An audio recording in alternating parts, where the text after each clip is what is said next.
ভাই দেখেন তো এই মোবাইলটা কিনবেন? আচ্ছা দেখি মোবাইলটা তো ভালো না, 1,000 টাকা পাইবা। কি কন ভাই, এটা তো কিনছি 3,000 টাকা দিয়া। ওই মিয়া কিনছিলাম নতুন, হয়ে গেছে পুরান, 1,000 টাকাই পাইবা। আচ্ছা ঠিক আছে দেন তাইলে। আরে ভাই কান্দোস কিল লেগে তোর কইছি তো আমি কিনা দেবো এই দোকানটাতে জিগাই। ভাই একটা পুরান মোবাইল বনি আপনার কাছে। মোবাইল এই যে একটা আছে দেখেন। হ সুন্দরই তো। কয় টাকা ভাই দাম? বেশি না আপনার, 3,000 টাকা দাম। মোবাইলটা এমনি ভালো আছে। ভাই 3,000 টাকা তো হইব না, 1,000 টাকা দি। ছোট ভাইটা অনেক কান্তাছে একটা মোবাইল কিনা দেওয়ার লেগা। আরে না, মোবাইলটা পুরা নতুন, আমার কিনাই পড়ছে 2500 টাকা। কি হয়েছে?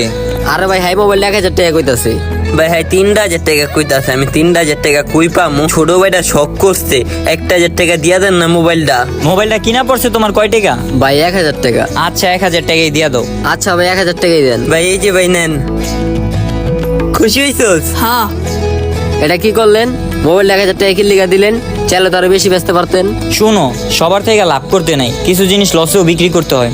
আমরা তো ওনার কাছে মোবাইলটা লসেও বিক্রি করি নাই, আমরা তো আমাদের কিনা দামই দিই। উনি মোবাইলটা কিনা খুশি হয়েছে, আল্লাহ একদিক দিয়ে না একদিক দিয়ে আমাদেরকে খুশি করে দিব। এই কারণে ওনার কাছে মোবাইলটা বিক্রি করছি। যাক ভাই, আপনার তো ভালো কিছু শিখতে পারলাম।